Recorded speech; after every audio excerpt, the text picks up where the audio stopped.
Halo, jumpa lagi di Kewatan Nusa. Hari ini kita akan bikin video bersama sahabat saya, Om Joko Mulyono. Yes. Serius, kita cukup menekankan dengan berita yang sekarang ini, yaitu tentang virus corona. Khususnya di Kota Depok ya? Dan hari ini, officially, Presiden Jokowi, Presiden kita mengumumkan adanya virus corona di Indonesia. Hari ini ada dua kacamata besar antara saya dan Pak Joko mengenai virus corona ini. Kalau dari Pak Ate apa kira-kira ini?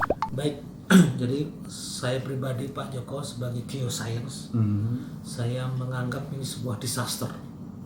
Disaster itu Datangnya ini ya, tiba-tiba gitu ya? disaster tiba-tiba, dan tidak hanya tiba-tiba, tapi dampak impact-nya luar biasa.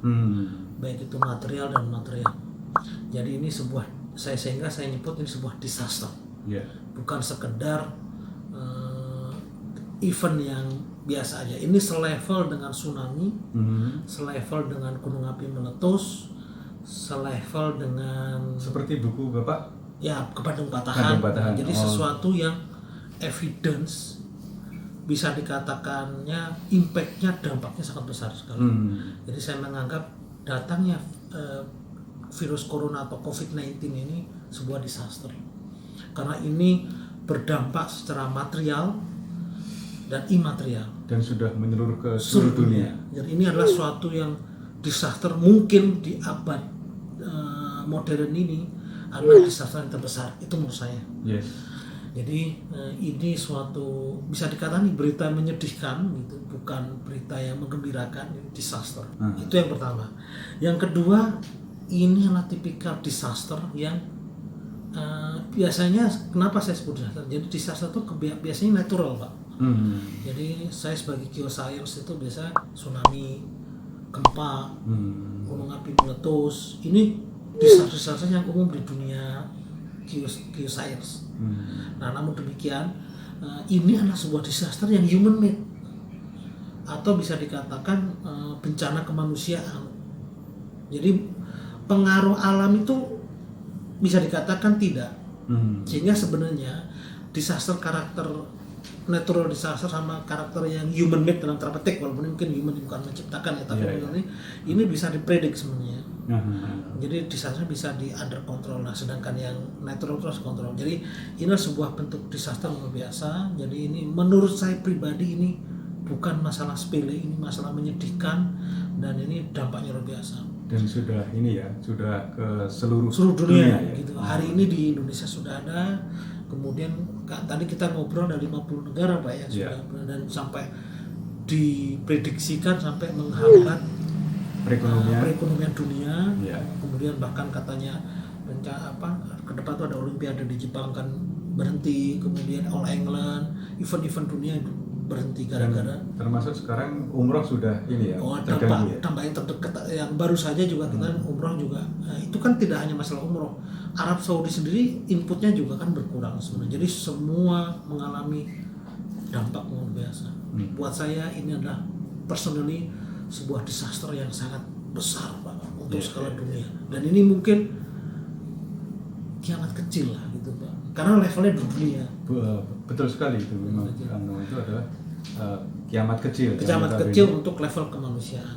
Jadi itulah pendapat saya pribadi tentang virus corona ini yang saya menganggap sebuah disaster. Saya gantian nanya ke Pak Joko. Menurut Pak Joko, ini tanya jawab ini ceritanya. Ya, jadi kita menurut Pak Joko sebagai yang lebih senior.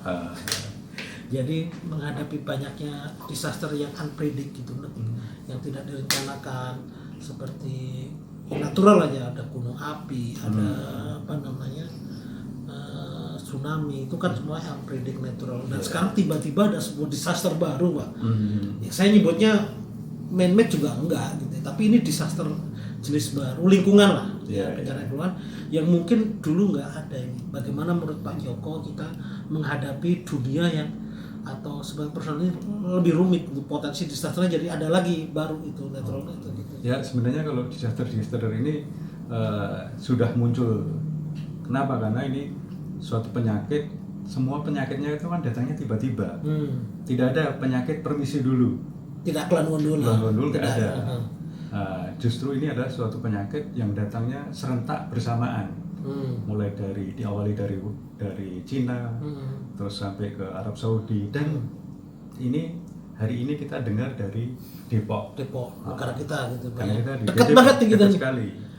Dan di sana kan sebenarnya sudah banyak tip-tipnya.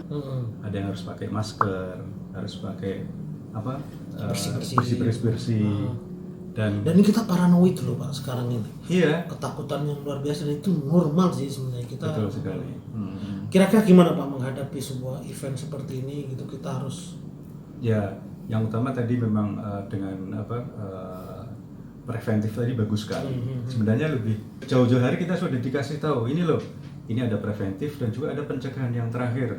Bagaimana kalau kita menghadapi suatu penyakit, kita dirawat, sebenarnya ada hal-hal yang harus kita siapkan. Jadi kita memang secara personal itu pribadi harus menyiapkan terhadap potensi-potensi disaster gitu Pak. Yes, corona juga bisa terjadi di kapan saja, siapa saja, di mana saja, dengan cara apa saja. Ini salah satunya adalah corona. Dan alhamdulillah Bapak hanya bentuk yang lain aja iya, gitu. bentuk yang lain.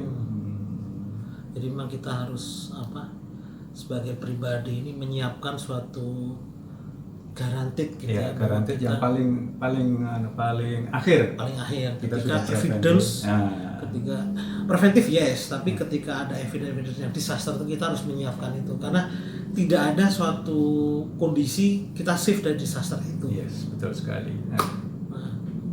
Oke, demikian obrolan singkat kita kuliah 7 menit, kultum Pak, 7 menit itu Pak. Kulibas. Kulibas apa tuh Pak?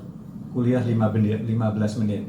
Ini 7 menit Pak. Oh, 7 menit. Jadi kultum, kuliah 7 menit kita duet tentang corona. Pertama, buat kita Pak ya, ini kita mengategorikan datanya corona disaster Pak. Itu kata kunci. Itu selevel dengan tsunami, selevel dengan gunung api meletus, selevel dengan gempa. Suatu yang tiba-tiba. Bahkan saya pribadi menganggap ini the most biggest atau the biggest one lah. The biggest one di era sekarang ini Pak. Karena dampaknya human juga, jumlah orang juga besar, dampak ekonomi juga besar.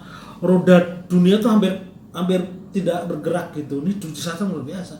Ketika tsunami itu kan masih bisa zona yang lain berkembang gitu, atau bisa di kantor setempat ini. Jadi ini bentuk kiamat kecil gitu. Untuk itu kita harus perlu preventif. Kita harus preventif satu. Yang kedua kita menyiapkan sebuah garantit gitu ya, bahwa kita harus ready ketika terjadi ada disaster resiko. Anytime, anywhere. Siapa saja? Anyone. Anybody. Jadi kita harus semuanya hati-hati, kita harus semuanya waspada, siap, waspada, siaga, awas. Smart and focus, dream come true.